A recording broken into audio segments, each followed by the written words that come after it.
Сәлем қыздар, бүгін сіздермен клубника в шоколаде жасайтын боламыз. Өте оңай әрі тез жасалынатын жолын айтатын боламын. Құлпынайлы шоколад қазіргі таңда өте хит болып жатыр. Сол себепті видеоны соңына дейін қарап, жасап көріп, өз отбасыларыңызды қуантыңыздар дегім келеді. Немесе жақын адамдарыңызға сыйға тартсаңыздар да болады. Қыздар, одан да бөлек менің каналымнан көптеген хит рецепттерді таба аласыздар. Сол себепті каналға тіркеліп, қоңыраушаны басып қойыңыздар. Құлпынайлы шоколадты дайындауға кірісеміз. Ол үшін бізге қажет шоколад. Мен молочный түрін пайдаландым. Осындай капсула құлпынайға арналған. Бұны кондитерлік дүкеннен тапсаңыздар болады, және де ағаш таяқшалар. Жақсы қызарып піскен құлпынайлар керек болады. Ыдысқа салқын су құйып, жақсылап жуып аламыз. Құлпынайлардың өлшемдерін бірдей етіп алуға тырысыңыздар. Сол кезде клубника шоколадымыз өте әдемі болып, бірдей болып шығатын болады. Енді осындай қағаз сүлгінің үстінен қойып аламыз. Жақсылап суын кептіреміз.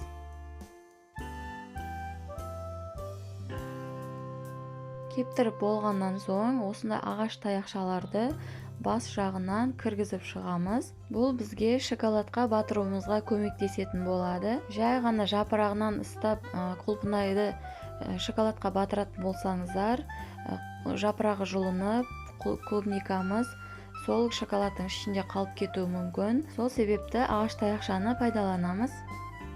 Шоколадымызды бөліктерге бөліп, ыдысқа салып аламыз. Мен Қазақстан шоколадын пайдаландым. Сіздер өздеріңізге ұнаған кез келген шоколадты пайдалансаңыздар болады. Енді үстінен 2 ас қасық сұйық май құямыз. Микроволновкада немесе су моншасында толықтай ерітіп аламыз. Міне шоколадымызды ерітіп, дайындап алдық. Енді оны стаканға құйып аламыз. Құлпынайымызды шоколадқа батырамыз, толықтай барлық жеріне тигіземіз. Артық шоколадты осылай ағызамыз. Одан кейін бізге тағы бір бокал керек болады. Құлпынайымызды осы бокалдың ішіне қоятын боламыз. Тура осылай барлық құлпыналарымызды шоколадқа батырып, бокалға қойып шығамыз.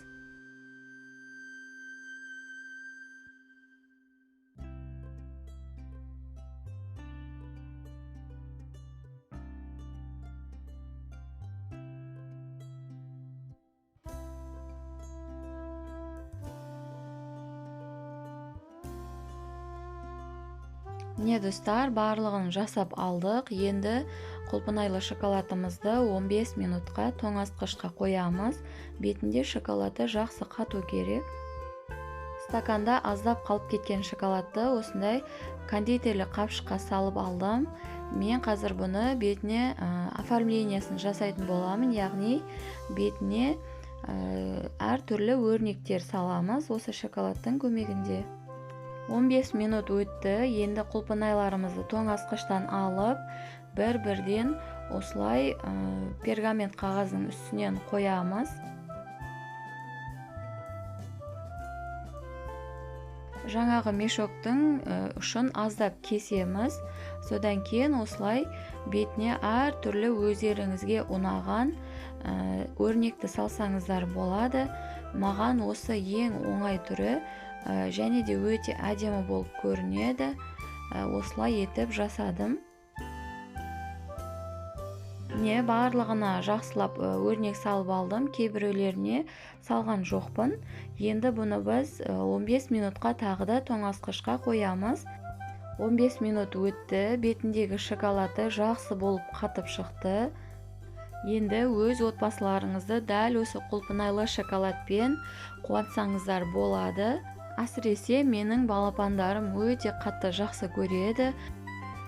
Немесе бұл құлпынайлы шоколадты өз жақын құрбыңызға немесе досыңызға сыйға тартсаңыз да болады. Ол үшін жақсылап упаковкасын жасауымыз керек.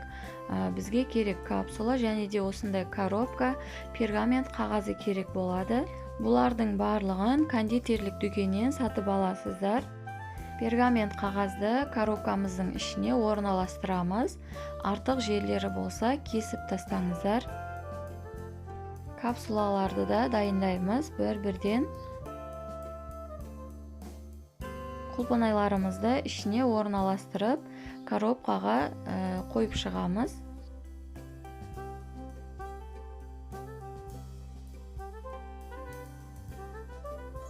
Бір-екі құлпынайды осылай кесіп алып, бетінен қойып шықтым. Және де менде голубика бар еді, оны да пайдаландым. Оформлениясы сол кезде одан да әдемі болып, заказға жасалынатын құлпынайлы шоколадқа құсап шығады.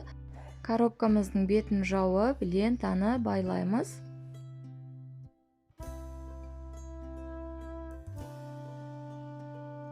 Міне қыздар, біздің сыйлығымыз дайын болды. Көргендеріңізде өте оңай әрі тура заказға жасалынатын құлпынайлы шоколадқа құсап шықты. Сол себепті міндетті түрде сіздерде жасап көріңіздер. Сыйлыққа аналарыңызға, әпкелеріңізге немесе тағы да жақын адамдарыңызға берсеңіздер, олар өте қуанып сіздерге рахмет айтатын болады.